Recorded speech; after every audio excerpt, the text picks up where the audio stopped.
గొడవలు ఏం జరగవా ఇద్దరి మధ్యలో? ఎవరి మధ్యన కామన్ అది.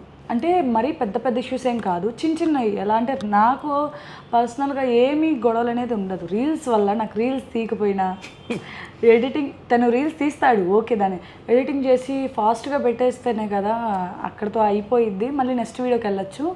అంతే డిలే అవుతూ ఉంటుంది, ల్యాగ్ అవుతుంది. అది నాకు నచ్చదు. నువ్వు చేస్తే చేయి, లేదంటే వదిలేసి నేను అడగను నిన్ను అంటాను. ఇంకా ఒక్క విషయం కాడే మా ఇద్దరికి మ్యాక్సిమంలో ఎంతసేపు ఉండిద్ది అనుకుంటారు మీరు?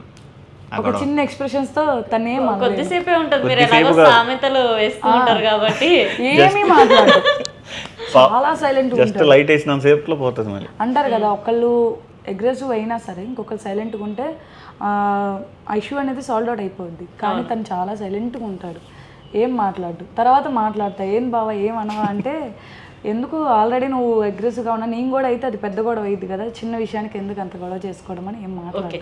మీకు ఎన్ని పెళ్లి చూపుల తర్వాత ఈమెను సెలెక్ట్ చేశారు? నాకైతే ఫస్ట్ పెళ్లి చూపులు ఇదే.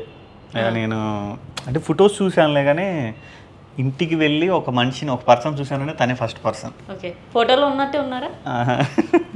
అది అవ్వదండి, అంటే అది అవ్వదు సార్. మనం ఏంటంటే మెయింటెనెన్స్ ఉండదు.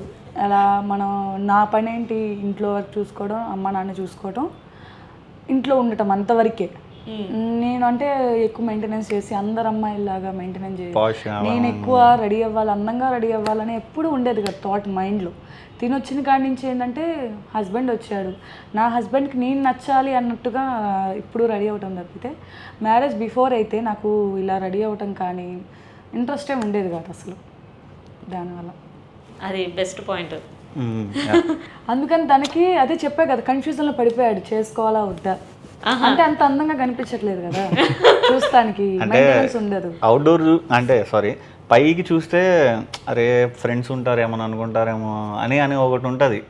తర్వాత రియలైజ్ అయింది ఏంటంటే ఆ పర్సన్ అంటే beauty is not important, beautiful heart is important అని అది అర్థమైంది. నేను కొద్దిగా గమనించాను కాబట్టి. ఇలాంటి వందలు ఉంటాయి. నాకు ఒకటి అర్థం కాలే, ఇప్పుడు బాగానే ఉన్నారు కదా, అప్పుడు ఎలా ఉంటుండే అయితే? అప్పుడు నేనే గుర్తుపట్టలేకపోయా. అంటే అలా అని కాదు, చెప్పా అంటే మెయింటెనెన్స్ లేదు. ఫస్ట్ ఆఫ్ ఆల్ ఒక అమ్మాయి నార్మల్గా మెయింటైన్ చేసేంత కూడా నేను మెయింటైన్ చేయను.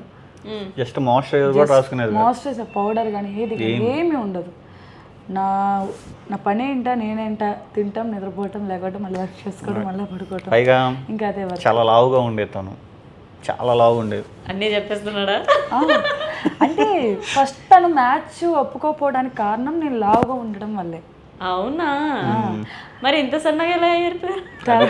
అది కూడా నా కోసమే. తిన మ్యాచ్ మళ్ళీ 3వ సారి వచ్చినప్పుడు కూడా కొంచెం లావుగానే ఉన్నాను. మళ్ళీ లావు వల్లే నిజంగానే ఒప్పుకోవట్లేదామా అని చెప్పని ఇప్పుడు మనం 3 సార్లు తింటాం అన్నం రోజు మొత్తం. ముందున్న పిక్చర్ ఉందా లావు ఉన్నప్పుడు?